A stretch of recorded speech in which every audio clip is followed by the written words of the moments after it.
grab a beer, and pull up a chair. Welcome to the Northwoods Beer Guy podcast. Hey, ladies and gentlemen, and welcome back to the Northwoods Beer Guy podcast. This is Mike, the Northwoods Beer Guy. And today I am once again joined by Mr. BK. Brian, how's it going? Everything is good. Good. We're in our happy place. There's stuff on the grill, smoker. I'm excited for today. Yeah, we are in the Northwoods, so I'm surprised that we have electricity. I'm just lying. We have electricity. We don't rough it when we camp. So. We more glamp. There's no question. So we are sitting here at South Bar, which is Brian's my bar here. I have to share it with my in-laws, but it happens. You take the good and the bad. Exactly. Yeah. So we are here, and Brian has brought some interesting sounding beers for us, and we have not tried any of them before. So it's difficult for all those that are out there. You think of Christmas shopping for somebody that has everything. Well, when you go to try and buy beer for Mike to try, and he's got over 5,000, you have to do your homework, right? So thank you for Untappd for allowing me to be able to keep track of, has Mike had this or not? What would Jesus do? Has Mike drank this before? So that's kind of where I go when I go in the liquor store or grocery store, anywhere that sells beer. But I was able to find 5 beers today and a wide range of categories, not all in one barrel, that we're going to try today. Yeah, awesome. So I don't know if you can hear, ladies and gentlemen, but we've got, you have what, pork cooking on the grill? 2 pork butts on the smoker, and we actually just had some smoked sausage as a warm-up for what's going on now. But a couple more hours, I would say. We're at 111 degrees. We've got another 100 degrees to go before we shred it and have some great pork this afternoon. Oh, that sounds terrible. It will be awful. I don't know. We don't do very well up here. That's true. I don't know how the other half lives, but exactly. we do okay. We hang in there. Yeah. So what? It's been a little while since you've been on the podcast. I guess what have you been up to? Oh boy, I always thought when my kids were long gone that my life would get less complicated, but that's not true. My son is thriving in the Navy and is in Pensacola, Florida, so we've been down to visit him a few times. At some point, in fact, I think in October, we're going to go down together, right? You'll be down there, we'll be down there. My son graduates from his schooling, and I just happened to find at least 4 breweries that are really close together, so we'll have to do a little jumping around there and try some. Whoa. There's breweries in Florida? Well, it's kind of... You didn't tell me this. It's kind of like salsa from New York City, right? We can't go then. Beer, oof. Well, I'll drink yours then.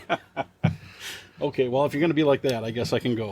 So, yeah, that was a lot of our summer. In March, we went and visited our son. We did it again in July and over the 4th, and brought our daughter with us. She lives at our house. She's a landscaper, but we had a lot of fun, and it's a great place to go. Don't anybody go when I'm going. You guys can stay home, but absolutely check out Pensacola. There's some great little breweries, good barbecue, obviously a lot of seafood, but it's a fun place. Awesome. Well, that's looking forward to going, so that'll be cool. I know I've said it on here before, but my wife always jokes that whenever we go anywhere, the first thing we do is we have to check and see what breweries are close.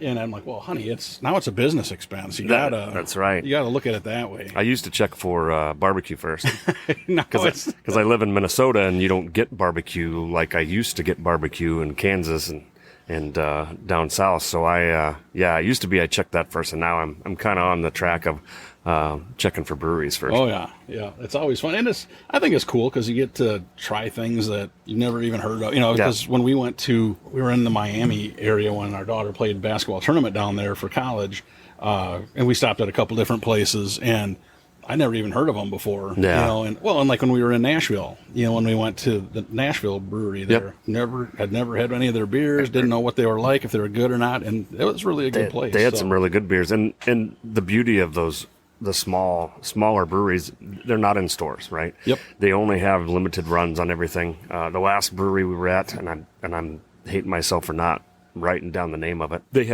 I had to put 2 of the beers in Untappd because they make 2 kegs of it, and if they like it, they'll save the recipe and they'll do it 6 months from then, right? So, lots of great beers that way that you just happen upon, so to speak. Yeah, that is cool.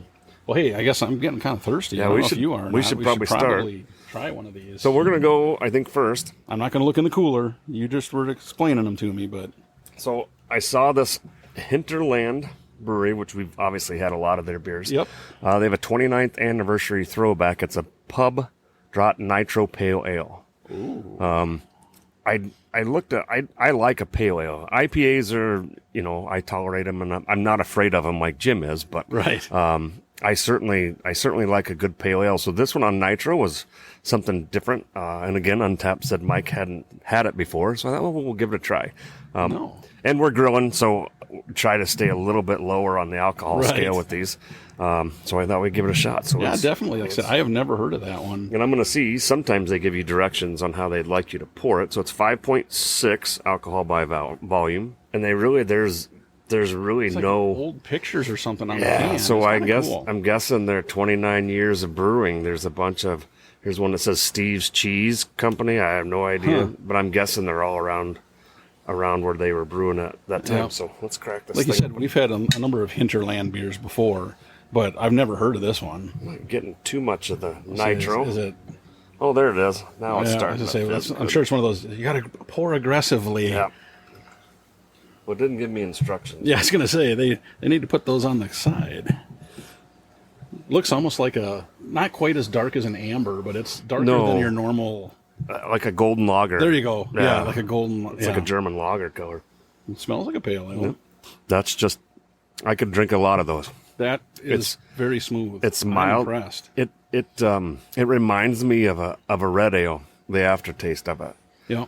It's not super hoppy. It smells hoppy. I was going to say, when you get that initial smell, you smell the hops, and you're thinking, boy, this could be, but I'm sure it's the nitro mellows it down because there's none of that bitter, when you're done, the dryness that you get on something that's real hoppy. Like I said, I don't know what it is, and I'm not a chemist, but when you drink a good red ale, I always say it tastes like, the aftertaste is like iced tea. Yep. Right? And this has that aftertaste, which is surprising. Yeah. This is a really good beer. That is impressive. And it's too bad it's a throwback. They should keep that on the list. Yeah, I agree with you. I mean, that is really good. I mean, They didn't try to impress anybody, right? It's just a pale ale. it's just kind of what they wanted to do, and they did it. Yeah, that would be. And at some point today, I think we're going to be on a boat. If you had, well, and I do have 5 more of them. I think we'll have. Oh, darn. Oh shoot! I think we'll have to throw those in the cooler. That is a really good beer. Yeah, that is impressive. So what are you thinking for like a score? Boy, and you and I talked a little bit ago too before we started recording. I grew up in Kansas, just south of Kansas City, and the whole Boulevard Pale Ale was one of the first pale ales on the market. It was new, it was different, it was that was their bread and butter beer, so to speak, right? Yep. So I grew up understanding what a pale ale was, and then they put the I in front of it, and it got crazy. But I would give this is a solid 3.2, 3.3 for me. I was thinking 3.3. It's they didn't try to outkick the coverage on this. They left it a good, and again, the color itself is really something that I didn't expect. Right. I was going to say, I'm impressed. I am really impressed with it. And I think you and I both, we like IPAs and pale ales and stuff. But this one, it's like I said, it's that really smooth. Very smooth. The taste, and again, you can smell it. You know there's hops. It should be hoppy, but then it kind of throws you a little bit because it's not as hoppy as what it should be. That I would think. Just the aroma, I thought it was going to be hoppier. I thought it was going to be happier too. But boy, it's good. And we had one not too long ago. You and I did, that was an IPA that was really smooth, wasn't too bad, and it was kind of if you're going to get into drinking a pale ale or an IPA, and I can't remember which one it is, but this would definitely be a crossover beer if you were going to try something a little out of your wheelhouse, something that's different. If you're a lager, Pilsner person, or whatever, this would be a good crossover. Oh, for sure. Yeah, and I think somebody that has never had an IPA before, I think they could try it, this one. Where there's other ones that you really get that hot bite and it's going to turn people off. Where this one, I think a new person, they may not, I think the smell would get them before, probably. But the taste wise, I mean, you get a little bit of hop. If they had allergies, it'd be no problem. Yeah, there you go. Yeah. But I mean, it has a little bit of a hop flavor, but it's gone real quick. So I think anybody could drink it. I do too. And again, we'll have a couple more of them because it's tough. Dang it. It's tough to buy just one. Yeah. Yes. And this was the only one they had in this particular store I was at. This 6-pack or whatever. Yeah, it was the last one there, so I don't know how long it's been out. Yep. But it's if we have to wait another year for it, it'd be disappointing, I guess, because it is a good one. This would actually be another good one I was thinking about too, because do all the cooking in our house. This would be a good one for a base that would give a beer batter or something a little different taste without being offensive. This would be a good one to do some brats or sauerkraut in, or I hate to waste beer that way, but I always think outside the box when it comes to that. What else can I do with this beer besides drink it? Well, so I can't remember if I had told you. I think I've talked about it on here before, but our daughter had texted me the one day and she goes, "Dad, I'm making brats and I have a Miller Lite or a Spotted Cow. Which one do I pour on the brats?" And I'm like, "Is this a serious question?" Yeah, she goes, "Yeah." And I go, "Pour the Miller Lite on it, drink the Spotted Cow." Drink the Spotted Cow. So I get what you're saying, because something like this, I think it would add more flavor.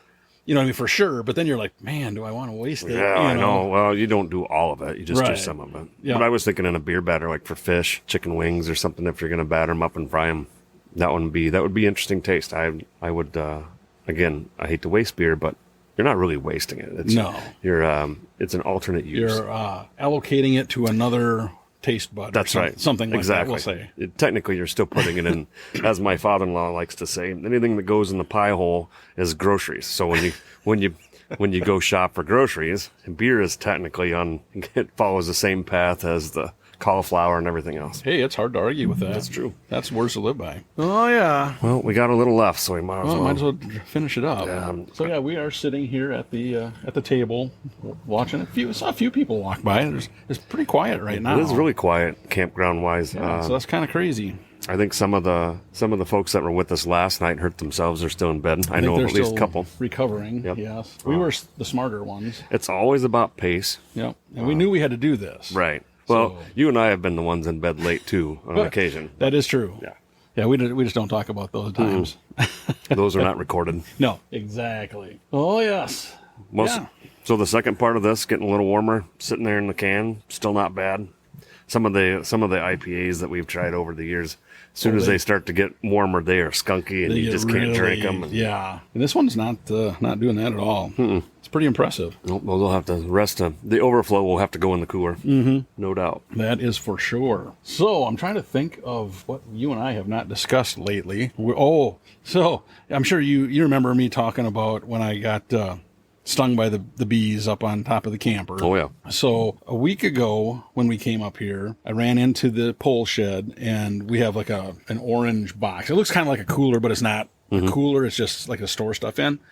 And I had some fishing stuff in there, so I grabbed that, locked the shed back up. We came up here. Then I'm trying to think if it was must have been Wednesday, Susie had went down to the shed to look for something. I can't remember what she was looking for. And she comes back, she goes, "Hey, I didn't lock the shed, but there's like a great big bee's nest up in the corner on the outside of the door. And it's the same, like the yellow jacket looking kind of bee's nest. Big paper nest. And it wasn't there the Friday before. So those things must build them like crazy." Yeah, they're not union. Yeah, they don't. Well, that's okay. I'm sorry, that wasn't a... that wasn't a rip at anything, but that is funny, though. So I'm like, okay. And I had just bought 2 or 3 cans of wasp spray because I thought, I know I'm going to need it here at some point. And I went up there, and no lie, the thing was probably the size of like a cantaloupe. I mean, it's a big, they're amazing. Big one. They're pretty amazing the way they can throw those things up. Yeah. So I shaking the can, and I'm like, all right. And so the opening's there, so I start hosing, and one like beelines. That's a terrible pun, but beelines hits me right in the chest. And you can hear he's trying to sting me, but I think he was messed up enough from the stuff, from that bee spray. So I like grit and squished him so he didn't sting me. But oh my gosh, they didn't like that. No. And so I've left it. But I thought, well, because it was getting towards dark. So I thought, okay, wait till then, because then there should be in there. But I was like, I just couldn't believe how big that nest was. And they built it in a matter of days. Yeah, in days. And that was just impressive. We get a lot of them up here. In fact, there's one I got to take care of back behind the campers here that my father-in-law pointed out. I'll do that this evening maybe or tomorrow. But yeah, no, that's something else. Yeah. My wife is deathly allergic to bees, but not to wasps. Really? So there's a different kind of venom in them.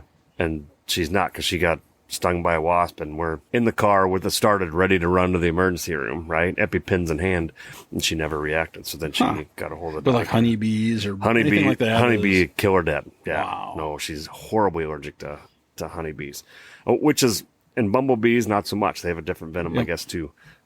Trash bees, ground bees, they have a similar venom, so she reacts to those. But that is crazy. I guess I would have thought it would have been any of them. that they'd be the same. Yeah. You know what I mean? Wow. Well, now I'm thirsty. I was gonna say we're allergic to not having a beer in this cup here. So empty cups are allergic to.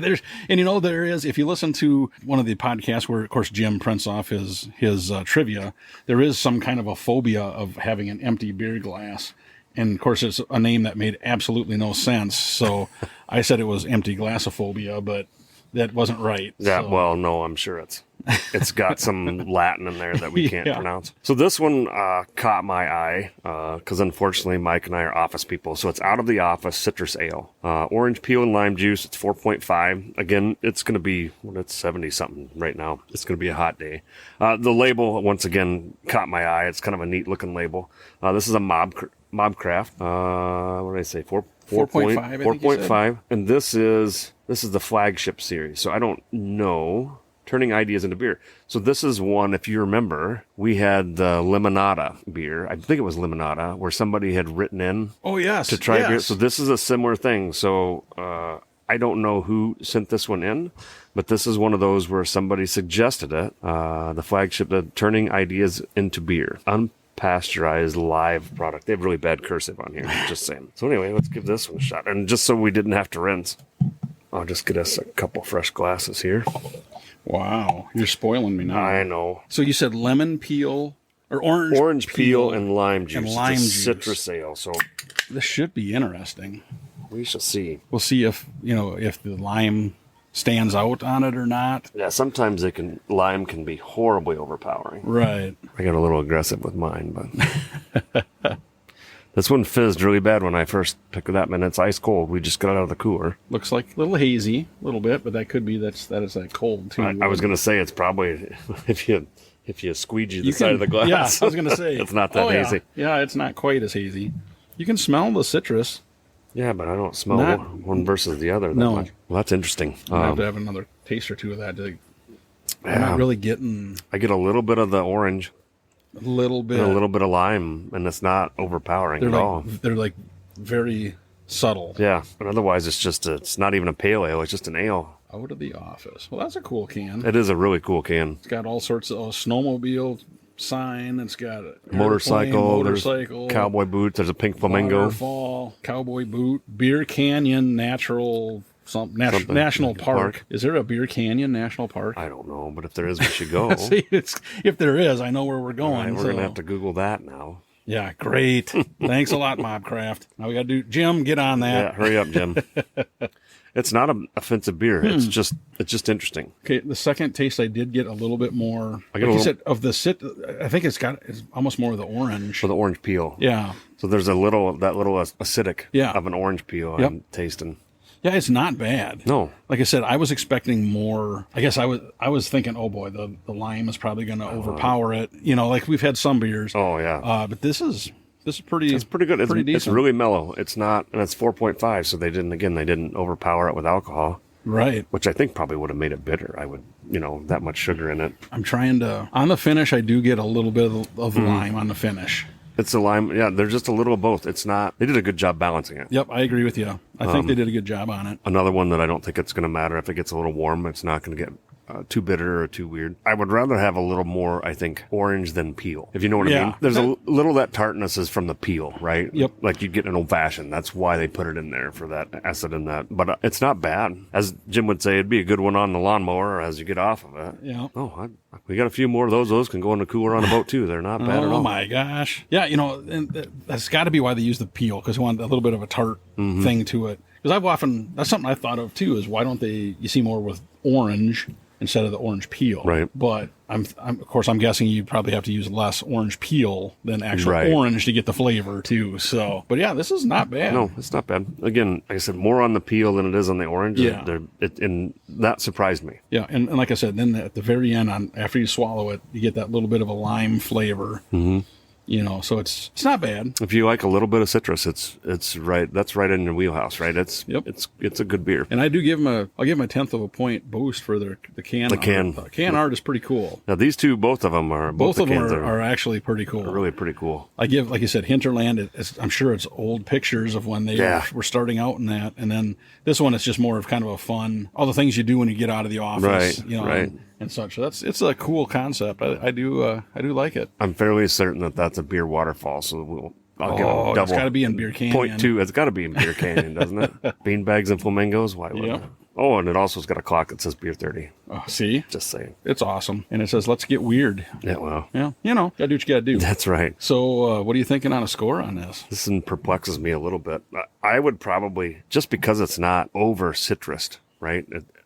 I was afraid when I poured it that we were going to get that overpowering like in a juicy IPA because it fizzed right away. And I think that was just my bad pouring skills. I think I'd go with a 3.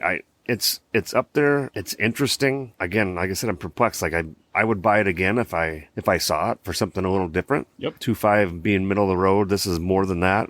I'd give it a 3. Okay. Well, and that's funny because I was thinking the same thing, to be honest with you. I think it has good flavor. The citrus is not overdone. I might have liked it a little more if I had just a little more hint of a lime to it. But other than that, I mean, it's good on a hot day, I think. It could be a little sweeter. Yeah. Like, you know what I mean? Yep. So the finish isn't all tart. Yep. But it's not offensive. No, I think a lot of people that have never had a craft beer, they could try it. If you like lime, right, then you like, I wouldn't say orange peel because nobody just sucks on an orange peel. Not on purpose. No, most of those people suck on their wrist when they're little. I would really say that this is again across the bridge beer. If you like something that's got lime, you're not going to trade it for a margarita, but right.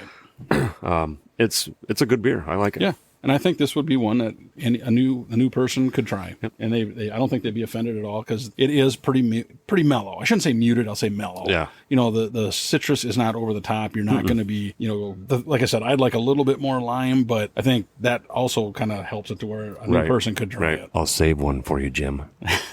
I can hear right now going, No, not a bad one. And I'm sure the next one I have will be just as good. Both of these are good. I mean, they did a good job. I had limited time shopping. My wife was on the other end of the liquor store, so I had to do a bunch. So you were on the I was on the beer side. You were on the march. That's right. When you go in the liquor store and your wife is in the grocery store side, do you get don't take that long? I only got a few things to pick up. Well, she was actually, so they're going to have, I believe today, chocolate caramel martinis. Oh, geez. So she was cruising through the bottle section because she had to get some kind of vodka, and then she had to get some kind of, it wasn't peanut butter. Oh, she had to get hazelnut liqueur and this, that, and the other. And I went right to the beer section, and she goes, I got to go. She gave me the cart with those bottles in it and a lot of other cans. And she's, I got to go in the grocery store. I thought, well, I got time to shop for bourbon then. So I went and shopped for bourbon. But yeah, we did a Dirks Bentley. So I don't know if we told the story on this podcast, but Mike and I and our wives were at Dirks Bentley's bar. Yep, in Nashville. And we walked in and we were just bar hopping in Nashville, and we had to get a table because there were two people that were playing like 80s style keyboards around the keytars. Yep. That's exactly what it is. And we were mesmerized a little bit. We had to get a table, and then believe it or not, they were awesome. Yeah, they were phenomenal, really good. And so we ended up sitting through that one, and then another band came on, and they had a DJ who was wearing this cool hat, and people thought there was murmurs all around us, right? That there was, that Kid Rock was there. Yeah. Right? Because he kind of had that stature. Long hair, kind of like he does. But. And it turns out it wasn't Kid Rock, but that band was great. Yeah. And, we thought, we'll go across the street to Kid Rock's then after that. And they brought our bill, and it was over $400. Yeah. And, so now when I go anywhere that has anything to do with alcohol, I just call it a Dirks Bentley. We pulled a Dirks today at the liquor store that we had over 400 in the cart. They're sneaky though, because you don't realize. So like these glasses that we're using, the glasses you were getting were a little bit bigger than this, but but it wasn't that big. It wasn't like a normal, like a solo cup size or anything. No. It was smaller, and they were like $16 a piece. It was crazy. And they didn't tell us that until after the fact, and then it was like, okay, you know. But you live and learn. You live and learn. However, when we did go to Kid Rock's, which was awesome. Oh, yeah. We sat up. We had, 3 or 4 beers we'd never had Yep. at Kid Rock's. And then we look out, Mike and I are watching TV across the street in another bar. It was Luke Bryan's bar. The whole wall was TVs, and we were Giant literally TVs. watching like baseball or watching something some across the sports way. thing on the wall. And it was kind of cool at Kid Rock's because every floor had a different band. Yeah. So, you know, and we only made it to the second floor. The first floor was just packed. I mean, you couldn't hardly move. But that stage was like a multi-level. Yeah, it was crazy. It was a neat place. Yeah, and then we went to the second floor, and the band that was there was actually really good. And it was a little quieter. I mean, as far as it wasn't as packed, you could actually talk. Yeah, walk around and talk. And watch TV. Yeah. And so across the street. So it was, you know, it's really kind of cool down there trying to figure out, you know, are they just in licensing agreements with these people? Or do they actually own those bars? I don't know. Well, there's right now on TV the whole Garth Brooks story about how he and the wife are built the place. Now, my wife and I went in there, and just the bottom floor was open. They didn't have any. They were still building the rest of it. Okay. So we were in Garth Brooks' place. Then it was brand spanking new. I think it had only been open for a month. Wow. When we were in there. Because when you guys got down there earlier in the day than what Susie and I did. Mm-hmm. And we met you at Hank Williams Jr. Hank Jr.'s bar. Hank Jr.'s bar. And you could tell it was an older bar right. and such, but that was pretty cool. So, I mean, we went there. I honestly wasn't all that impressed with Miranda Lambert's. No. We went up to the top floor, and they had some kind of... What was a DJ? Almost like a rave kind of thing going on, and it was definitely not our crowd. No, we looked like chaperones. Yeah, I was going to say, we were the old people. They didn't even cart us. No, when we went, Susie and I went into... what's his Blake name? Shelton. Blake Shelton. There we go. Man, I was drawing a blank. And we were right at the end. We heard 2 songs, and then the band was done. Mm-hmm. They were good. It was a neat place. Then, like you said, we were at Kid Rock's. We were at Dirk's Bentley. We were at... Where else did we Jason Aldean. Right. We were going to go that Saturday night, and the line was around the frickin' block. Right. So we never went. We went the next day on Sunday or whatever it was, and there was just not a whole lot. Yeah, you know, it wasn't a whole lot of people there. So, you know, we just got in right away, and it was cool. But like I said, it's hard to find a bar now that isn't somebody's. Right. It's sponsored, so to speak. So... But we did learn that you need to have a credit reference when you're going to go downtown to have some drinks, because it was kind of something. So, well, speaking of something, why don't we crack into it? We should probably crack another one. Here. Let's see what else I got here. You and I talked, and you had one of them. I think it's O-Gii, but it's Gii. So we're not it's not, no rap reference. It's a tea-infused wit beer. This is O-Gii, an imperial wit is brewed with spices and flavored with, I can never say that. I want to say chameleon, but it's not. It's chamomile or whatever. Chamomile? Chamomile, whatever it is. And Milwaukee's own Rishi tea, I think, to create this monstrally flavorful beer. So we're going to give this one a whirl. This one is an imperial, so I'm sure it's a little more, 9.2. And this is by Milwaukee Brewing. Milwaukee Brewing. And you know, it's funny because a couple of years ago, they went out of business. Yeah. Sold everything. And so somebody bought it, or there were quite got a the few recipes or whatever. Because all of a sudden I've been seeing it again, and it's like, you know, and I've never seen this before. So MKE Brewing Company is now in Muskego. Okay. Muskego, Wisconsin. So yeah, we'll give this a whirl. Again, the label, it's got this weird looking... I was going to say something. I don't know if it's a monkey or what in the world. I don't know for sure what it is. It's like a bearded dragon and a daisy or something. I don't know. You'll see it on the picture. It does have a really difficult tab. Oh, man. I know. What in the world? So this is a... 9.2 Imperial Wit Beer. Imperial Wit Beer, and it has tea in it. Infused. And I don't know. Infused with tea. This should be interesting. I can smell, I guess, the tea. There's something, yeah. Kind of fruity almost. Same kind of color, cloudy. It's that's your glass. It's not the beer. There you go. You gotta. Nope, it's still cloudy. Rat. That's different. That's really different. It's not like bad different though. No, it's interesting. It's really smooth. Yes. That's the chamomile. It's got to be that chamomile tea or whatever it is. That is different. I mean, different good. No, yeah, not perplexing. It's just I don't think I've ever had anything that tastes like that.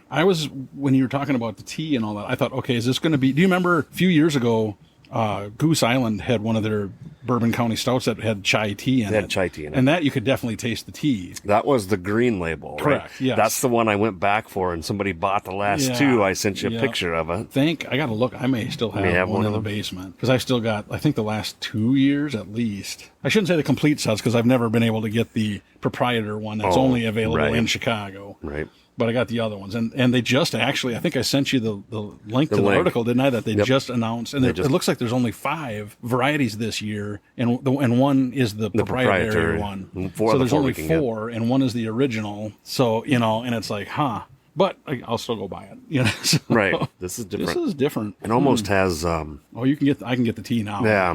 It's almost the smoothness that you get from a Nitro. Yes. Right. Real close. But it's not. But it's not. It doesn't. The texture's not there for a Nitro, but the smoothness is like it's a Nitro beer.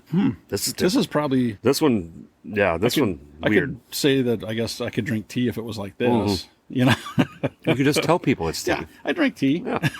Kind of like I say, I drink coffee as long as it's in a stout. Rishi tea, Milwaukee's own Rishi tea. So I don't know what that means. Interesting. That is interesting. This would probably be one that Jim probably wouldn't care for, even though the flavor is not bad. No, and it's a wheat beer. So it's a wheat beer. So I'm like, I don't get that grain taste, right? Yep. Which most do. Yeah, I think if Susie tried it, because she's not a wheat beer fan, and this one, I think she could probably still pick out that wheat flavor, because that wheat has a distinct flavor. At the very end of this, it tails off. I can get it now that I've had 2 or 3. And I'm past the what in the hell is this? Right at the beginning. No, that's a different one. It is definitely different. It's something that I have not had many that tasted like that before. Oh. And I think the tea kind of does knock down the flavor of the wheat. It probably does.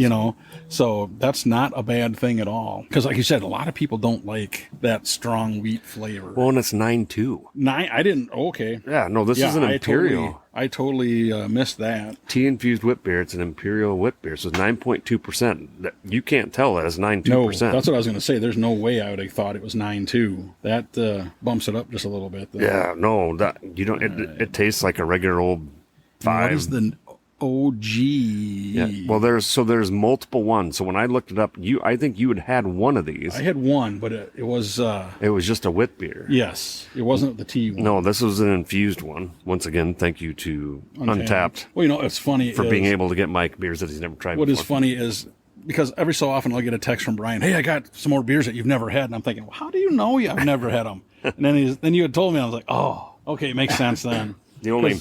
Half the time, I got to look them up to see if I've had them. Well, it's just you. I have you and my son as friends on there.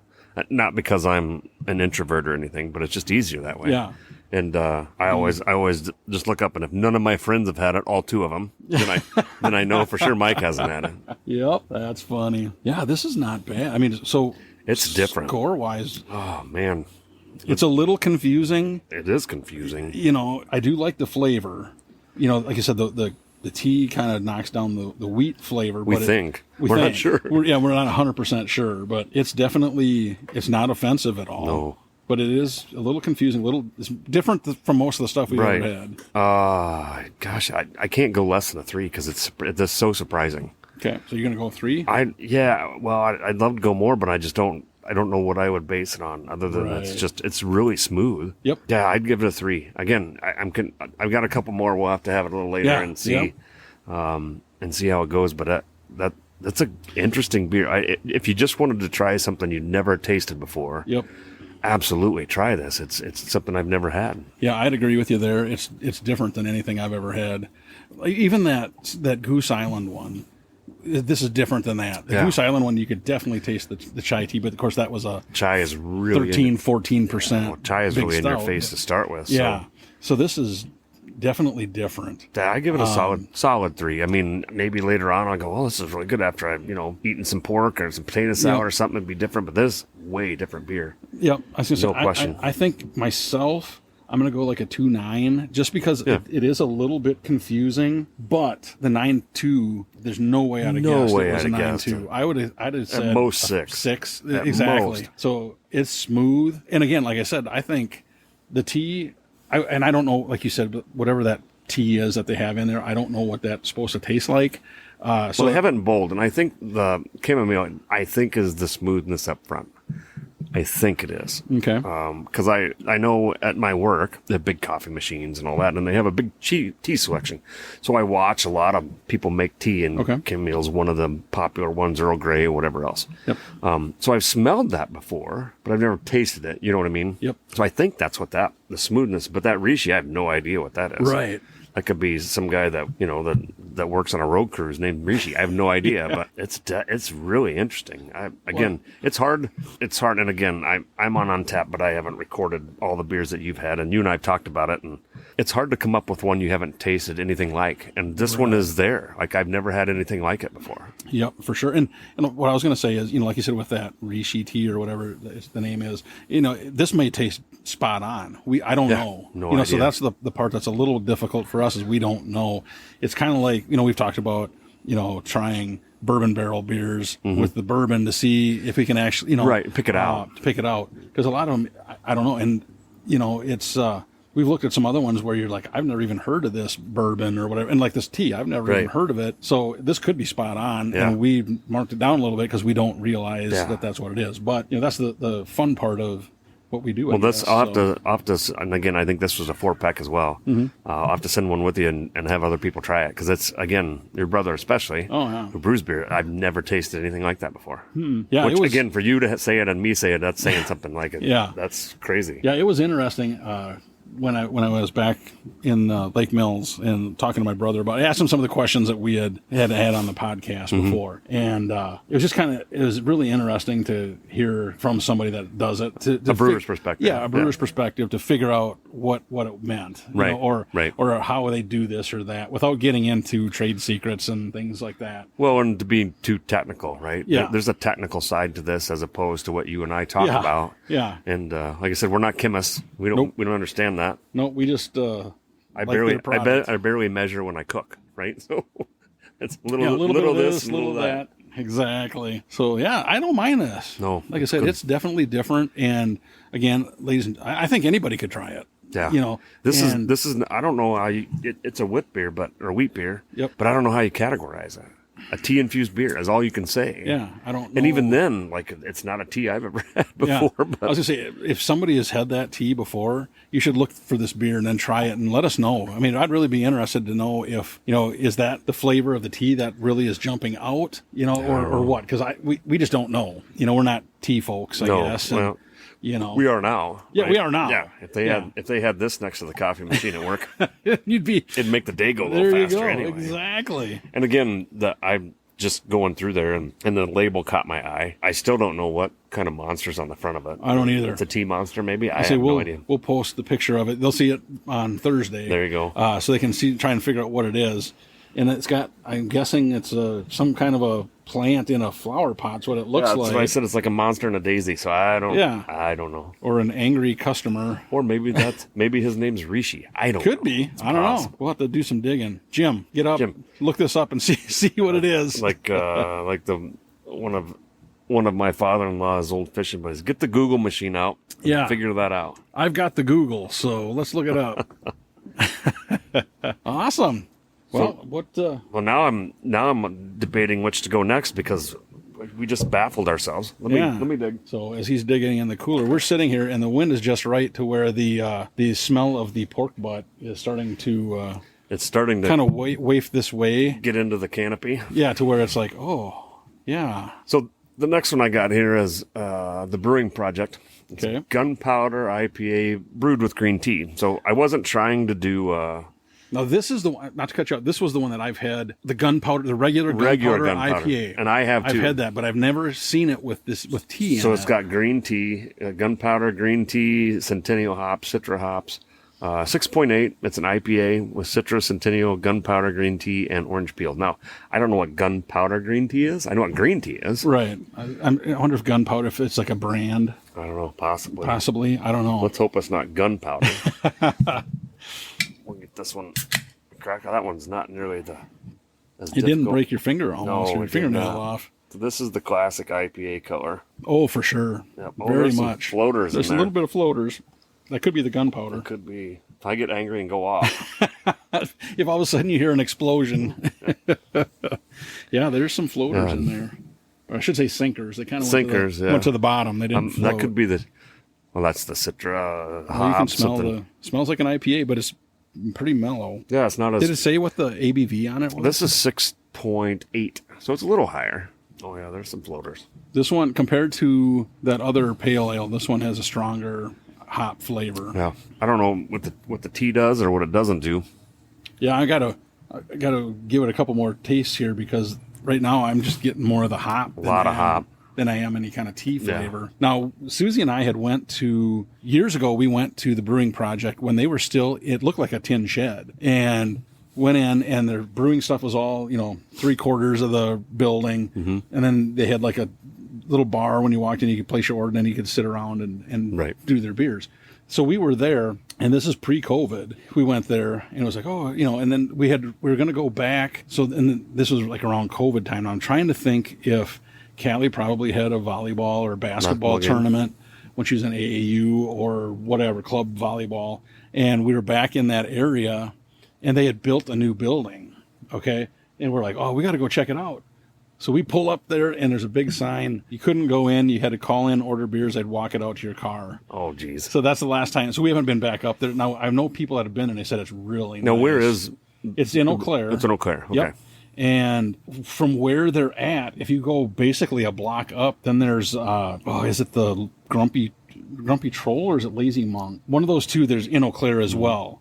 And we went there that same time that we went, when we actually went to the old building. And that place was really, the thing I really liked about the other place was when you went in, it looked like an old German beer hall, that really dark, heavy wood furniture and all that. It was really cool. That was, when we went to that Irish pub. Yeah. In, we were in, where were we? Peoria. Yeah. Yep. It looked just like, what you would imagine, like that kind of a furniture would be in. Mm-hmm. But anyway, so like I said, we still have to get back to Eau Claire to check out the new building that the Brewing Projekt is in.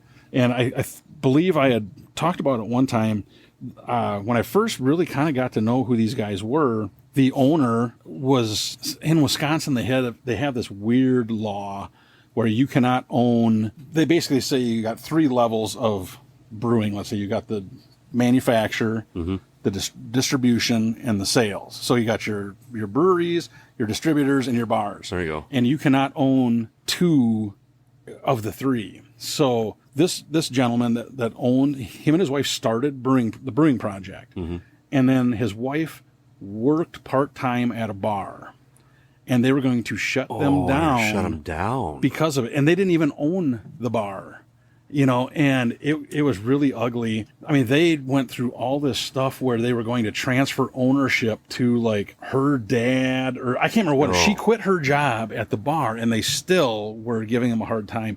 And he had given a speech to the Wisconsin State Assembly, or whatever you want to call it, the government, legislature in Wisconsin. And I watched it, and I played it for Susie in the car, and it was just amazing to listen to this guy to tell their story. Right.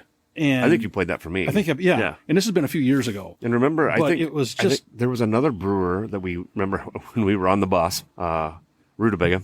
If we were on the bus going through Beer, Wine, and Cheese. Yep. And one of the brewers on there was talking about that. And you said, I just heard about that. I just heard the speech, whenever he knows him well. Yep. But we were on the school bus. I shouldn't say shuttle bus. We were on a shuttle bus, shaped and smelled like a school bus. Surprisingly similar in size, shape, and color. That we went around, and he was telling us about how he knows him really well, and there was a big hubbub about it. And yeah, it was interesting. And like I said, it was a very powerful speech. And the more I sat and listened to it, the more you got mad, because you're like, why? And then they tried to pass this law where, again, I shouldn't get into this stuff, but they wanted to make it to where a brewery could not have a tap room. But that was driven by the Tavern League. Yeah, well. And I said to Susie, we were talking about it. I said, did you hear about this? And I told her what was going on. And I said, here's the sad part. Down by us, it was always, you go to your normal bar, and for the longest time, you want a craft beer? We have Blue Moon or Amberbach. Yeah. That's it. 1 Coors, 1 Budweiser. Yeah, that's it. That's all they had for quote-unquote craft beer. And it's like, if you guys don't want breweries to have a tap room, then sell their products. Yeah, sell them. Well, and then you get into the distribution side of it. Right. It's an evil circle. Oh, right? yes. And distributors are I got just friends that are distributors for both very large brands. And they're, it's a tough thing, and so I don't know. It's just crazy. Thank goodness that did not pass. Yeah. No, and half the time, and again, I'm not a brewer, but I think half the time to make a go of it, you need to be able to sell your product yourself, right? Yep. So a tap room is one way for you to gain recognition. People will buy a crowler, fill it up, have their friends and try it, and they, it's word of mouth. There's a small brewery in Chisago City where I'm at. The Uncommon Loon. Yes. It was 4 guys that just loved making beer in the garage, and they bought the old firehouse and they started it. That place is packed every day. Yep. Now they do a little bit of distributing throughout local liquor stores, but I don't think they want to go mainstream. They want to stay small. They want to sell their own product. And why wouldn't you? Why wouldn't you? Right? Yep. If your goal is not to become Budweiser or not to become Coors Miller or whatever, then you should be able to distribute your own product. Well, like you said, that's the thing. A lot of the vast majority of craft breweries out there aren't big enough to be distributed. No. And if you can't have a tasting room, they're going to be gone. We had a good evening one time. My wife has celiac disease, and so she can't have wheat. Nothing with wheat. And there's a certified gluten-free brewery in, I believe it's St. Paul. Correct. There's lots of little towns there, but in St. Paul. And we were talking to the brewer, and he has a friend of his who's a distributor in California and wants to pick him up and do, because California, they didn't have any gluten-free breweries. They don't have this. They don't have that. He goes, but the amount of product they wanted, he would have to stop doing the fun stuff. So Burning Brothers Brewery, if anybody ever wants to try it, they have a lot of good beers. It's certified gluten-free. In the tap room, there's always 4 or 5. They don't can, right? They had a stout. They had 2 porters. There was a red, an Irish red. They had all these ones that you don't get in cans, right? In the tap room. And again, one of those things, he doesn't want to be big. He started brewing beer that he could drink because he has celiac disease. Okay, right? I was going to ask you if that's how they started. Again, we sat there and chatted, and he brought out some stuff that he was working on, and I was driving, so I just sampled a couple of them. My wife was in hog heaven because everything in that establishment's gluten free. Yeah. The food truck outside was gluten free, so for him to not be able to do that, he wouldn't have a brewery. Exactly. Right. Yep. Yeah, I agree, and that's what. I'm so glad that law didn't pass, because it would have been the death nail to the vast majority of the craft brewers in the state of Wisconsin, and there's a lot of them. And right now, small business, the way things are going country wise, they need every leg, and they can get up on the competition. Exactly. And to be that small town, right? There's nothing wrong with being local. Yep. Right? Exactly. And if it's my choice, or if you have a choice, I'd rather buy a beer from a small company that's somewhat local, or wherever we're at. Yeah. When we go like to Florida, when we're down there, I will guarantee the only beers I'll drink are going to be craft beers that we go to the breweries, or if we go to a bar, I'll see what they have that's craft. And nothing against the big breweries, but I would rather support people that I know it actually means something if you and I buy a beer. Right. Every time you get a draft from there, they're going to have to fill a keg, and it goes to their bottom dollar, which is a small line item, right? Okay, so at the bottom of my glass, there's some chunks there. Yeah, there's some chunks. What it is. So what are you thinking on the score on this one? As we've been discussing, it's a little hoppy for my taste, right? But it's not over the top. It's consistent. There's not a bunch of weird stuff going on. I'm not going to power through the other 3 that are in the 4-pack that I got. Right. Like I'll give them to people. Like my mother-in-law loves. Yep. She loves IPA. She'll like this one. It's a little stronger in alcohol, which is, I don't taste it, which is good. I give them credit for that. Yep. Right. The aftertaste is not terrible. It's hoppy. I'd go 2.8. It's better than average IPA. I don't know what the floaties are. I haven't chewed them yet. Right. We'll get to. It's beer and a snack, but I won't downgrade it from that. Well, I don't get the tea though. No, that's what I was going to. So you said a 2.8. Mm-hmm. Okay, I'm going to write that down. I was going to go like a 2.7 because I don't taste any tea at all. No. I am strongly tasting. They need to talk to the Rishi people. Yeah, and get some good tea in there. What I'm tasting is the hops. Yeah. And the thing, when you said it is stronger, but it's 6.8, but the one that was, well, that was actually that wit beer, wasn't it? Yeah, That was it was a 9.2. 9.2. That's an Imperial. But this one, I don't taste the tea. I think that I'm getting that hop. Now, and that's pretty much it. I think and I know it's the Citra hops that always get me more than anything else. They're always a little tart, and I'm wondering if that tartness kills that tea flavor. Because tea is a little tart at the end, right? Yep. That brewed flavor, and I think that Citra hop is probably killing that. It could very well be. Yeah. Would this be one that I would recommend for a new person? No. I think you need to be somebody that likes IPAs. This is a good beer. It's a good beer. I like it. Like I said, the only reason I'm kind of knocking it down a little bit is just I don't get that tea. Yeah. A new person, I think they'd be like, oh, really be kind of whoa about the hop flavor, which I don't mind. I don't mind it. It's not my favorite, and again, it's a little too hoppy for my everyday taste.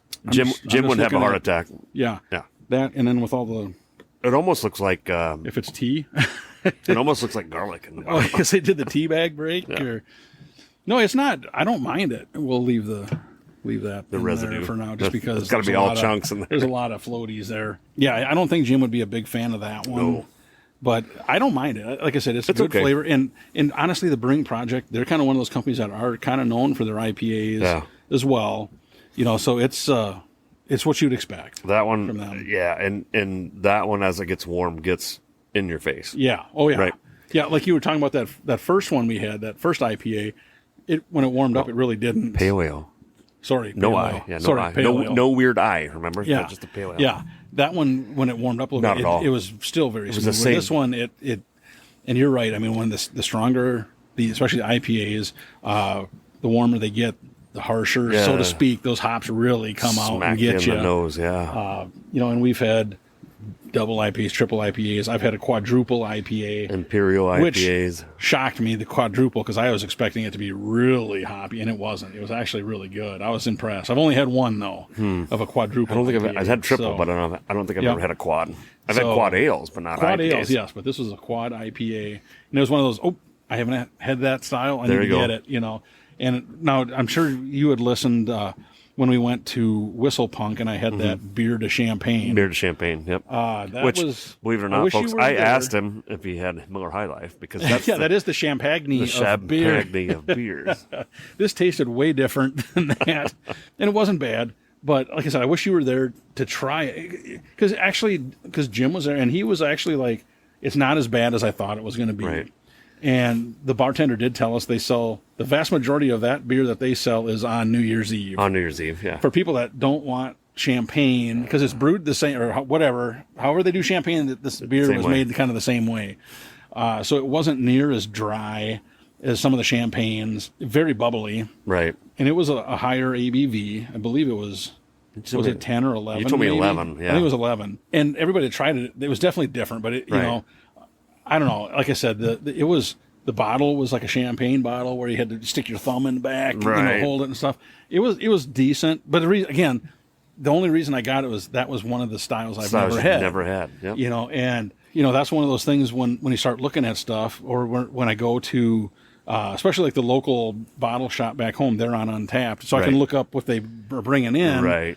And it's like, oh, wait a minute, I can see. You can pre-shop, is what you're saying. Exactly. Yeah. It's like almost like my wife says. Every other day there's a box of a Smile on my front porch, right? But she doesn't go to stores, and she goes, I just want you to know that this actually saves money because I'm not in Target for 2 hours walking around with a cart.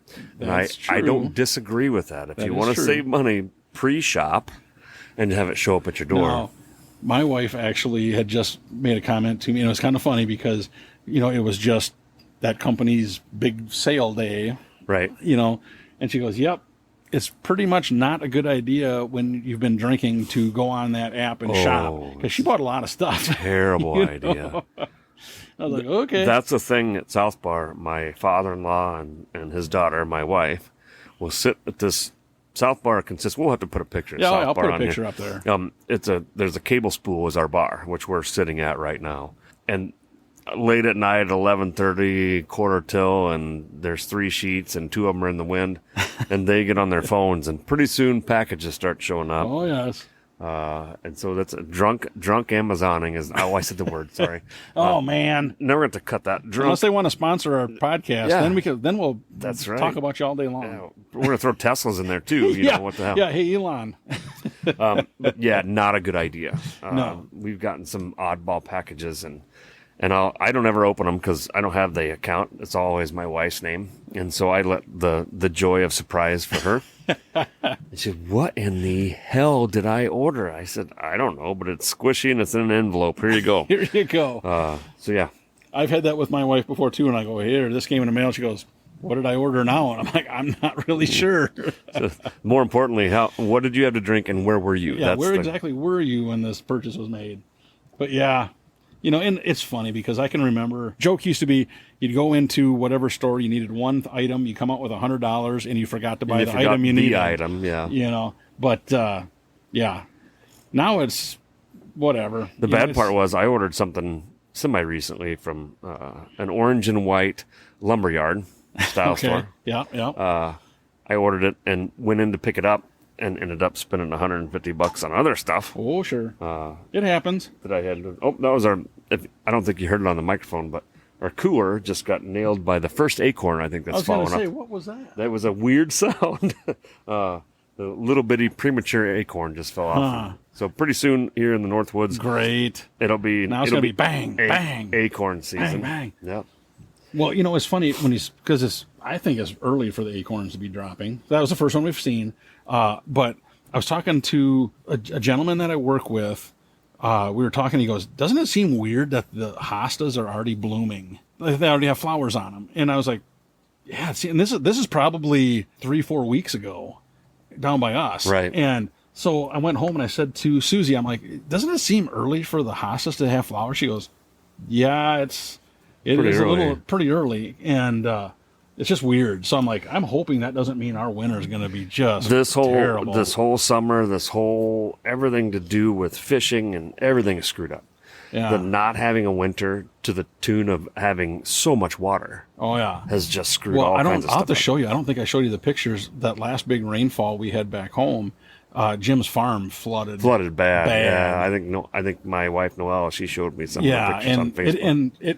It happens quite often, but it was bad, and I'm just like, man, because he's got to replace the road over one of the culverts again. I'm sure, and they usually last about a year or two, and then it's like, man, I just feel bad for that. And this summer has been terrible for rain. No, it's like I think it was like end of May, first part of June, and they said we were out of the drought stage from the lack of snow from 10 years, and we got it all, yeah, and we're still getting it. So.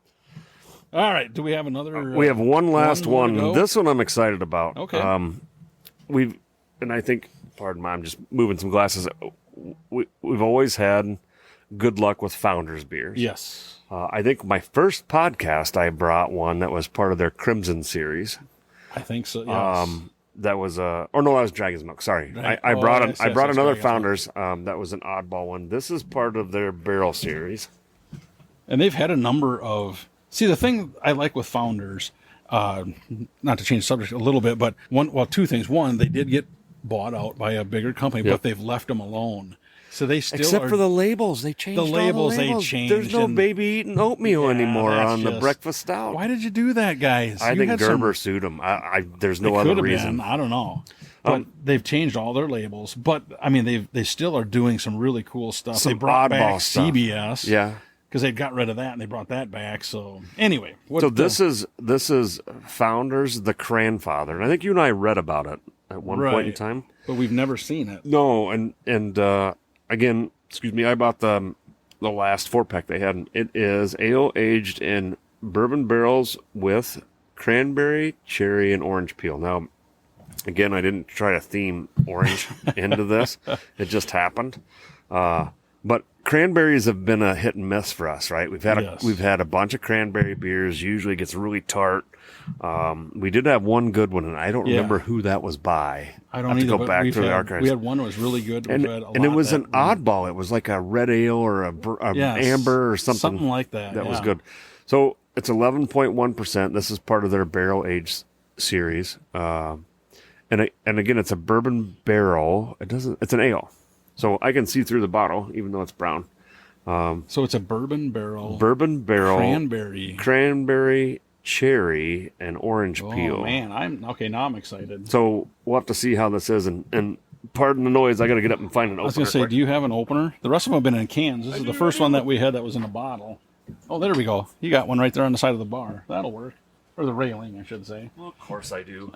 It's just the necessities. So for this one, we'll grab fresh glasses. So we don't want any of that those IPA floaters in there. Or the residue. That's right. So a barrel-aged ale. Cranberry cherry. Oh, it's like a dark... It's kind of I'm going to have to take a picture. Because it's iced tea colored. It's like, yeah. Sun tea.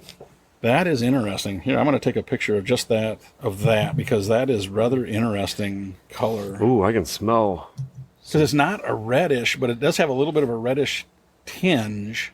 But you're right, it looks like, almost like iced tea. Iced tea, yeah. Like a sweet tea. Now, it smells alcoholic. Boozy? Yep, boozy. Which, I hate to say that because that's like a song. So it's 11.1. 11.1. Yep. Okay, so this is by far barrel aged. It's bourbon barrel aged. Biggest one we've had. Oh yeah, you can smell. The alcohol. Smell the alcohol. You can tell it's an ale. That's not terrible. It's fruity. Don't mind that at all. No, honestly. I was worried with the cherry and cranberry can really overpower stuff. Right. I was going to say it's one of those that it'll be interesting the more we drink to see if. Is it going to be heartburn material or not? Well, we just had 3 IPAs. We could already be there. Like my brother told me one time before, if you feel a cold coming on, drink 6 IPAs and you'll be fine. Yeah. And I said, it cures it, or you just get drunk and you don't care that you're getting sick? Both. So if you look at the top of it, even the foam at the top kind of looks like brewed iced tea. Yeah. Yeah, it does. The head is not it's very... Odd. No. It wasn't a very, it didn't like foam up a lot or anything, which of course is part of the higher ABV. Right. Boy, yeah, the smell, like I said, you can definitely get the boozy smell. So I had a Goose Island one. I'm trying to remember. That's the one we Jim, if you remember, we're playing bags at the friend's house, and I had that Goose Island. It was a tart cherry something or other. Yes. I don't remember. It was totally out of left field kind of thing. And it wasn't a bad beer. You had to be ready for it. Yep. And I remember I'm watching the bag tournament, and Jim is standing next to the board, and Mike goes, "Here, it's a Goose Island, try it." And he tipped the bottle and took 3 big swigs, and I thought he was going to die. I was pretty sure we were going to have to call paramedics. I thought he was going to pass out and die right there. The faces he made, if I'd have had a camera, I could have sold the video for $1 million. I did leave a couple of important details out when I just told him it was Goose Island. That's right. I apologize. It even says Goose Island right on the label. Right on the label. It's said his Goose fault Island. that he missed the tart cherry part. Yeah, and he just he swigged her down, and that was rather funny. I'm gonna refrain on judgment for a little bit. It is tart. I like tart stuff though. I don't. As long as it's not hoppy and tart, but I do like sipping on a tart beer. It has, like I said, the boozy taste isn't as strong as the smell. I thought it was going to be stronger tasting. You get a sweetness, and I'm sure it's from the cherries. Mm-hmm. And I suppose cranberry doesn't. They're tart, but the cherries, I'm sure they must have, because you get a little sweetness on the finish. Yep. I don't mind it. Now we've had 2 other beers that have had orange peel in it. And I don't get that. Right. I don't get that orange peel. I do get the cranberry at the end. I get the cherry up front, but I don't get the lemon peel. But I'm sure it's just blended in with the rest of it. And higher alcohol, who knows? But no, this is a good sip. It's a good sipper beer. This kind of jumping ahead just a little bit, but this would be a beer that if you're not used to drinking a high ABV barrel aged type beer, I'm not sure I wouldn't recommend it. If you do like barrel aged beers or higher ABV, I'd try it. You know what? It is very interesting. This is one even if you like sours. Oh yeah, you could cross over into a higher ABV. I would agree with you there. Sour, because this is tart. It's a little sour. You don't get that because when we were talking before about some of the cranberry beers, they have there's a lot of them that they don't taste good. No, they taste well. I always say they taste like the skins. There you go. On a cranberry, right? Yes, not the meat, the skin. No, yep. That real bitter type thing. And this, I don't really get that it's not the dominant taste. No. You know, Like I said, and it sounds like a bad redneck joke, cherry up front and cranberry in the rear, but that's what it is. You taste the cherry to start with. The sweetness you get is that cherry. Hey, you got to remember, this is a PG show. Oh, that's why I didn't say the real words. That's funny. By the way, we're going to make that T-shirt. It's copyrighted. Yeah, copyrighted. Yeah, So. trademark, all that stuff. But no, it's smooth throughout, which is, again, surprising, right? Yeah, I have never heard of this beer before. So that is really... Now, the label didn't get me on this one because it's boring as sin. Yeah, it's like... But the Cranfather, how can you not stop and look at it? You got to try it. So in the store I was in, top shelf, and not to say that the top of the shelf's better than any other shelf, but they had all the Surly stuff on the top shelf. The next shelf down, then they had a bunch of Founder stuff. And I went, yeah, I've had that. Whoa, what is that? This plain-looking little box. The Cranfather. Now, they had the rhubarb one there, which we've had. Yep. They had the porter. They had all the KBS, 2 KBSs and a CBS, right? Yep.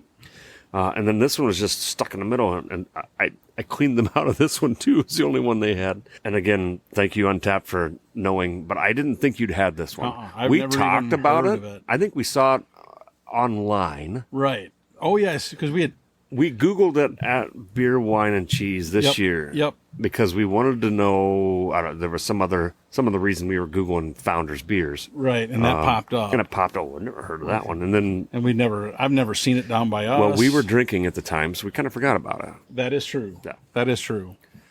You are not going to hammer one of these on a boat. No. These ones will probably leave here. This is a sipper. And this will be a sipper, for sure. So as we're sipping this, there is a story. So my wife and I are leaving for work 2 days ago, and our neighbor has 2 dogs. She's got this lab mix and this little Yorkie.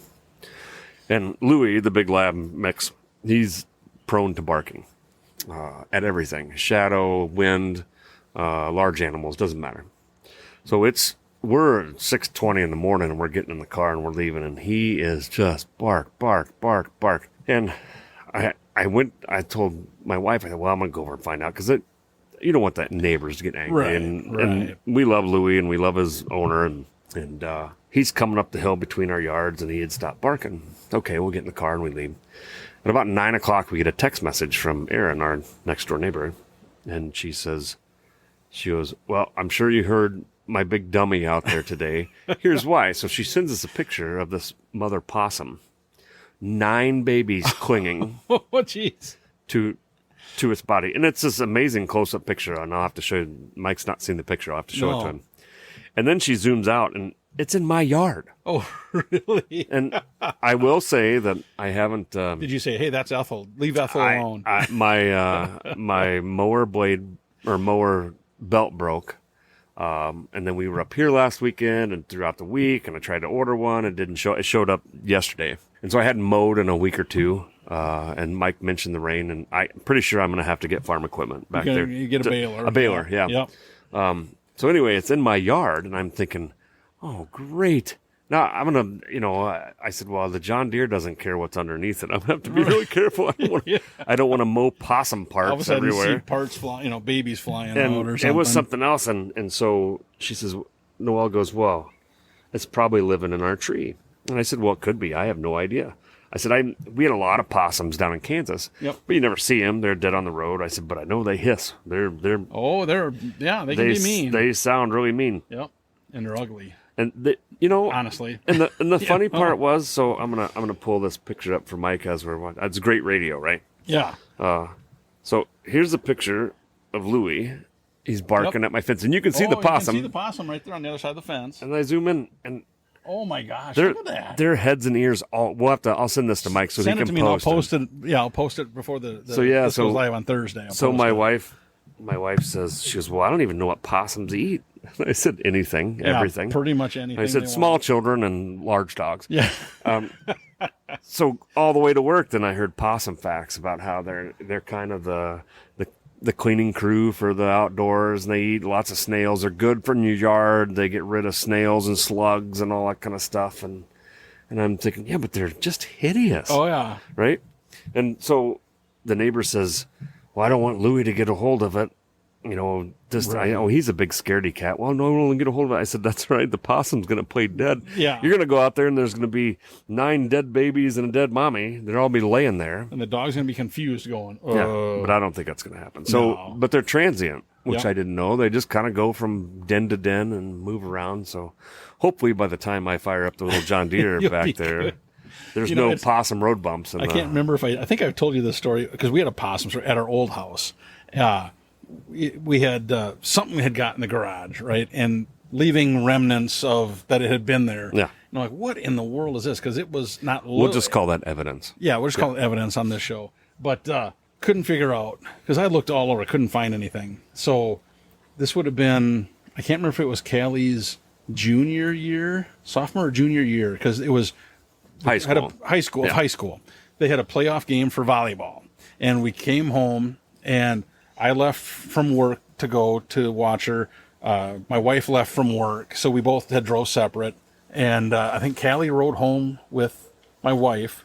And when we got home, Susie opens the garage door. Callie goes in the garage, comes out of the garage. And I'm like, what? So I parked my truck, and I get out, and I go, what? And she goes, it's in there. And I go, what is? Whatever that animal is, it's in there. It's sitting on the table. We had a table sitting there. I like it's, yeah. Yeah. I go in, and it's a possum. Nope. And it was just sitting on the table looking at me, and I'm like, okay. So we had a tall garbage can, basically like one you'd have like in your kitchen, basically. Right. So it was empty. I'm like, well, here we go. So I slid that over, and it's looking at me. And I take the broom and go, and I drop it down in the. So you're telling me that you swept? I swept the possum off the table into the garbage can. And then the possum did have an accident. We'll just leave it at that. And was not with us We prefer anymore. the term relocated. It was relocated, yes, so to speak. To another dimension, apparently. But it was just crazy because it was a full-grown adult possum, and I couldn't find it in the garage anywhere. And I was like, I don't know what it is. I don't know. And but it was just funny because she goes in the garage and out the garage. And it was like, okay. Well, I'll save it for the next podcast I'm on. I do have a muskrat story. Garage muskrat story. So you'll have to remind me. Yep. The next time I will tell the garage muskrat story.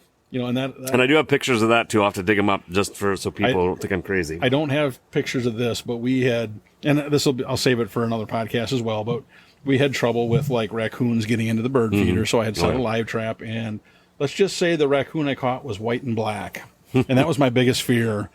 And I can talk about that later, but yeah, that was not a fun evening. Well, I'm here to tell you that. Let's get back to this beer here. The more I sip this, the more it's like drinking a dry Cabernet. I like red wine. Yep. I like red wine when I'm having meals. I like a Zen, but this is dry, like a Cabernet. You do get that dryness on your tongue. It is like I want to go to the mirror and see if my tongue is red or purple. Right. It's a good beer. This is a heart beer. I'm going to tell you right now, if you have problems with acid reflux, do not drink this beer. Yeah. Yep. Because I do have acid reflux, but I take my magic pill every night. Everything's good. It's not bad. It's something completely different. Like if we were having, let's just say, Thanksgiving dinner, I would rather have a glass of this than a glass of wine. Oh, by far. I'm not a wine guy. And it is super dry. Yeah. Just like a Cabernet is. Yep. Or a Shiraz or maybe even a good Zen. Zens are usually a little sweeter, but this is dry. It's not as dry as like Lambrusco or anything like that. No, it's not to that effect, not but quite. it's still, yeah, I totally can see where you're coming from. And this one's, again, the color and the texture is, I didn't expect it. And it's every one of these has been something that I didn't expect. Yeah. Yep. So what are you thinking on a score? Oh, I'd probably go 3.5 just from, first of all, it's a cranberry beer. Yep. That is good, right? Yep. I always look at too, again, when am I going to drink it and what am I going to do with a meal, with a big fat steak and a baked potato and pour a glass of this. Yep. Perfect meal drink because you're going to sip it. You get it's almost like there's tannins. Like you're getting the tannins from the cherries and the cranberries. 3.5, 3.7, somewhere right in there. It's not a 4, but this one's really knocked my socks off. Just being the more I've drank of this, the more I like it. No, I want to go have prime rib right now. Yeah, right? Yeah, prime rib or crab legs. I think it would go with either one. Yeah, no.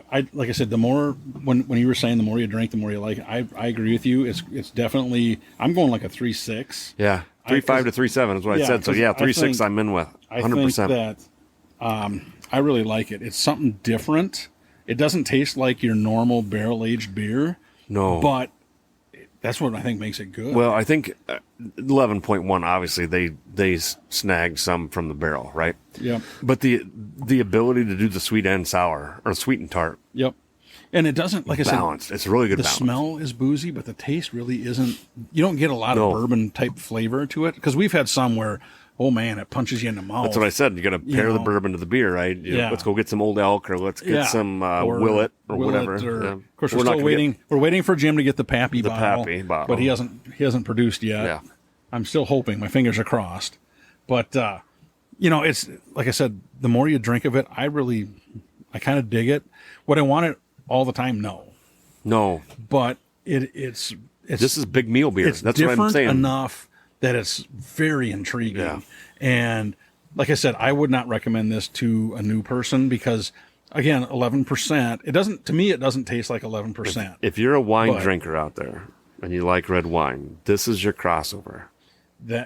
I'm telling you, that's a good, this is point. your crossover. If you like to have a Shiraz, you like to have a Cab or a Zin, and you just like to sip red wine, this is your This is how you're going to get into craft beer. This is it. It is really good. Unless I'm totally missing it, you're not going to taste the bourbon. I don't really get the bourbon. Up front with the cherries, there's a little bit of that bourbon. But it's not overpowering. It's more aromatic than it is in the overpowering taste. Red wine drinkers, I'm telling you now, the Cranfather, go find it, try it. It's not as dark as your red, but it tastes, again, if you'd have told me today that I'm going to drink this beer and not show me what it is. Yeah, I mean, that's pretty crazy. And I walk over to a mirror, my tongue would be purple, but it's not. So, Brian, of the 5 beers we had today, I mean, I guess, what was your favorite? Is there one? Well, I guess we've kind of given our if they should try it or not, so we don't really need to go rehash that. But I guess, what was your favorite? What did you think overall of these beers? Because I've never had them. You've never had them. I was pleasantly surprised with all of them. On the bottom is the Brewing Projekt IPA. It's a strong IPA. It's not my flavor profile, right? Mm-hmm. Wasn't a bad IPA. It's a solid IPA on the bottom. Probably the one that surprised me the most was the Hinterland. Like, it's a pale ale, but it was a really good pale ale. I mean, there's nothing to gripe about. Yep. And the Nitro wasn't too much. It was really, really good. The Cranfather, like I said, I almost want to go pull some half raw pork off and just try it with some meat. Yeah.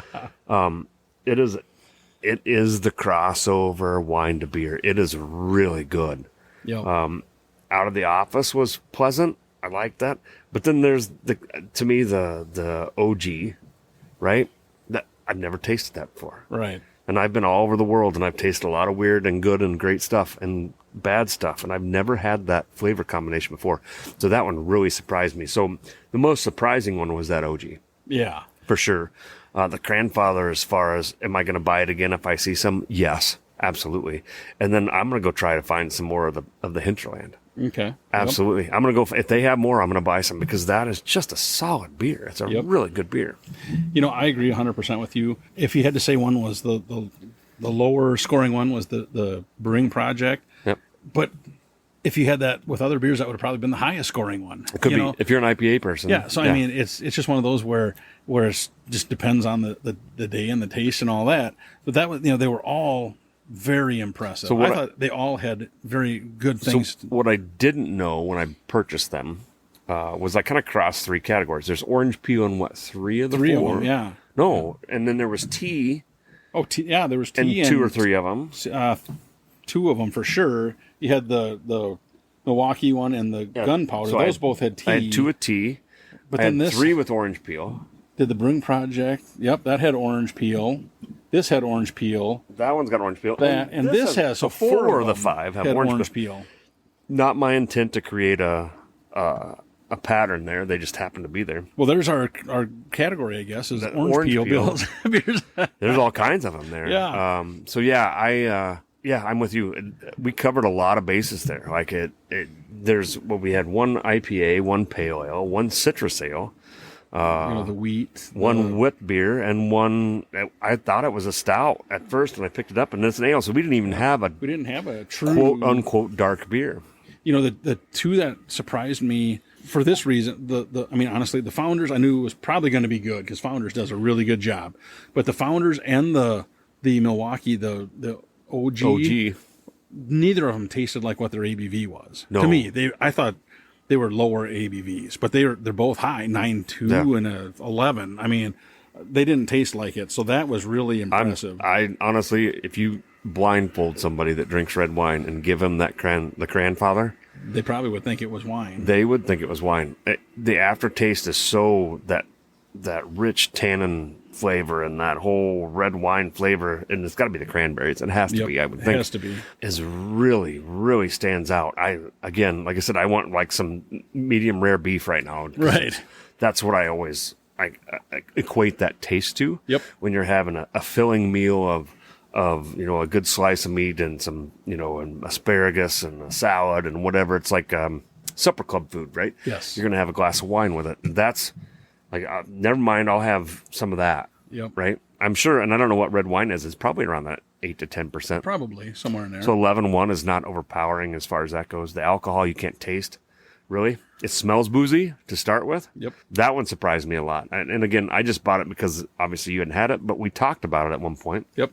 And no, I'm just going to say I didn't do bad on any of the beers. No, you did really well. But 4 of the 5 are really honestly, I think if I had to say you need to a new person, try this beer, was probably going to be the Hinterland. Yes. The Hinterland or the MobCraft, the Out of the Office. That was very good too. I think people wouldn't get turned off by it. No. But the one I think that pretty much anybody could drink would be that Hinterland. Yeah, and again, I said, what am I going to cook with it? Or what am I going to eat with it? How do I pair this with something? Or how do I get somebody to try it? The Hinterland is, I don't drink ales. I don't drink pale ales. I don't drink IPAs. Try it.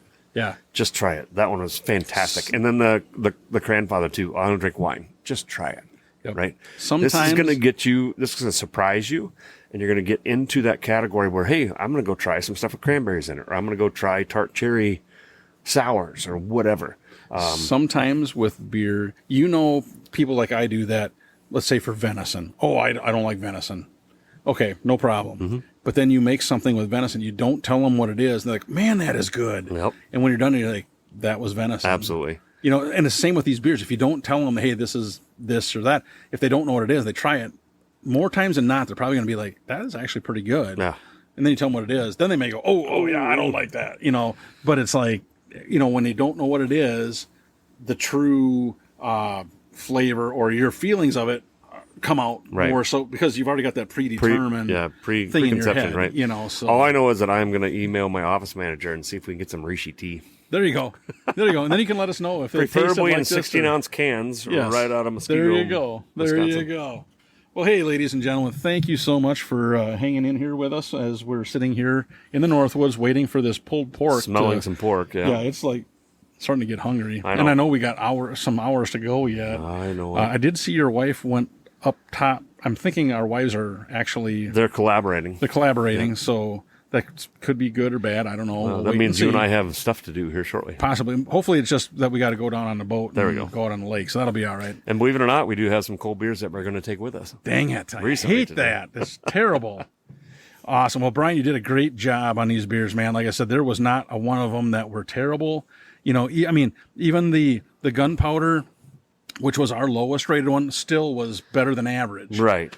So yeah, these were all really good. My mother-in-law will be very happy with. Yeah, she loves like that. She the will hoppy, like that. in your face, punch your kidneys, IPAs, and that one will be a great beer for her. But you know what? It is what it is, and in that Mike and I are not afraid to get out of our flavor profile. But we've been drinking beer long enough together that we kind of know what we're going to like, what we're not going to like, and be able to pick beers for each other. And we don't have an aisle that we walk down, right? So it's always fun. I know that you have fun picking out beers for me to try. Oh, you should have been here. You should have tried this one. Same thing for me. I go to different liquor stores and I bet Mike has that. And thank God for Untappd, right? So yeah, no, it was a lot of fun. I do have a 4-pack of some oddities in the we'll have to do for the next podcast. I'm going to save those for that and my muskrat story. Yes. For the next one. We don't collaborate often enough, and we're going to fix that. Well, but, when we go to Florida, I'm going to bring our mobile microphones with, and we're going to do some podcasts from some breweries down there. And at some point, I'm going to get on with Jim and make fun of him while we're doing this. Yes. So just everybody because be prepared if you've been that. listening, you've heard how terrible he treats me when it comes to the trivia stuff. He does whine a little bit. Don't get me started. Yeah. All right. Well, not today. Not today. Not today. Yeah. Well, it'll be the next podcast. Well, thanks for having me on, Mike. I appreciate it. Anytime. Thank you so much. Like I said, it's always fun to have you on here because if anybody goes on Untappd and you look Brian up, it may say he's had 100 beers, let's say. Well, he's had closer to 5,000 beers as well because we've had uncountable numbers of beers together, and he just wasn't on the app. And I used to travel the world for my job. Exactly. Right? So I spent a lot of time in Europe, a lot of time in Asia, a lot of time in Australia. I've been all over and had beers everywhere, and that was before there was an app for that. And right? it was that brings me back to just a brief little story when we were in Peoria at an Irish pub, and they had Kilkenny on tap, and I text Brian, and I thought everything was tapped. It was like typed in capital letters, like you were yelling at me because you hadn't seen it in the or anywhere around for so long as far as on tap and that. And I was sitting there drinking it on tap, and I can understand it was very good. So little quick story before we sign off. So we recently got done with a fishing trip in Canada, and they had it in cans in Canada. Yes, I texted Mike and I said. I might have used some 4-letter words, and I said something about blank you. I found it, and so I brought a can home. I actually went through. I don't know. They sold them in 4-packs. I think I went through 8 4-packs, something like that. I was there for a week. Just don't judge. Anyway, well, you're thirsty. Thirsty work fishing. I brought 5 back, and I drank 4, and I saved one. I just threw one in the fridge, and I thought, well, I'll have it at some point. So my neighbor's son, who recently turned 21. He likes wine, he likes this, and he likes bourbon. And he's just a college kid that goes to South Dakota, right? And he goes, I think I'm in the mood for a beer. And I said, I'm gonna shed some light on you here. Go out there in this drawer or this whatever. There's a brown can that says Kilkenny. He goes, like South Park? Yes, like South Park. Bring it in. One less. So he brought it in. And he goes, what is it? And I go, it's a cream ale. I said, just pour it in a glass. I said, it will change your life. And he took about 3 swigs of it, and he goes, holy blank. He goes, this is like unlike any beer I've ever had. And I go, trust me, it is absolutely as good as I made it sound. And it's just a plain beer. Right? It's not fancy. Guinness makes it. It's Kilkenny. It's a cream ale. But it is really good, and it's smooth, and you can drink your weight in it. It's 4.2%. And it's so good, but you can't find it here. When I had it on tap at that Irish pub, I was like, because I'd never had it before, and I saw it, and I'm like, oh, I got to get that, because Brian told me this was like the best, and it's, if you've had Boddington's, it's totally wipes the floor with it. Oh, yeah. Boddington's is good. But this was, was unbelievable. It's the color of an amber and red ale. Yes. And it's super smooth. It's 4.2. I think Guinness is 4.6, right? So it's a little less than Guinness. 4.6 or something like that. 4.8, 4.6. So anybody out there, if you ever see Killian's, it's in Kilkenny, not Killian's. Yeah. Rare to see it on tap. Once in a while you'll find it. If you have it in cans, it's got a widget. It's a Nitro, pour aggressive. The only time I saw it was the time, because you've been down there twice with us. We were in Peoria, and they didn't have it. No, they were out of it. And it was just like, oh. And if anybody's listening in the Minnesota area, Kiernan's right across from Target Field in Minneapolis will occasionally have it on tap. The last time I had it at Kiernan's was the first time in 20 years, the last time I've been in the UK. And I saw it on tap, and I told my wife she's driving. I handed her the keys. You're driving here. And we hadn't even been in the go ball game yet. But no, that's my. But yeah, I changed a young man's life, and maybe hopefully a good way. In a good way, yeah. And that he's not drinking Miller 64 anymore or whatever it is. There you go. He had a Kilkenny, and now he's off to search new things out. So yep, that's how you do it. And that's part of our whole goal, is just to get people to try new things. Because if you try it, you realize beer should have flavor. Yeah, open your mind. And there's your so many good flavors. Yes. Well, we'll say that for another story. You don't have to pull a Dirks Bentley, but no. Absolutely. Go out of your comfort zone and try something new. Yep, exactly. Because there's so many good beers out there now. It's a great time to be a beer drinker. So that's another T-shirt. Trademark. Trademark. Yeah, Copyright. Well, you'll see it on the website at some point. At some point, merch. So anyway, Brian, thank you so much. Yep. Ladies and gentlemen, absolutely. Thank you for listening. And like we always say, I hope your campfire is always warm and your beer is always cold. I was going to say feed the yeast, but that's my tagline. It's my tagline. Okay, we're going to try it again. Okay, try it again. Brian, you've been on here before and you totally let me down. True. It is true. All right, we're going to try this again. Ladies and gentlemen, we hope that your campfire is always warm and your beer is always cold. See ya. Thank you for listening to the Northwoods Beer Guy podcast. If you have a question, a comment, or a beer you'd like us to review, please feel free to send us a message at northwoodsbeerguy@gmail.com. You can also find us on Facebook, Twitter, and Instagram. If you're on Untappd, look up Northwoods Beer Guy and send a friend request. Until next week, I hope all your campfires are warm and all your beer is cold.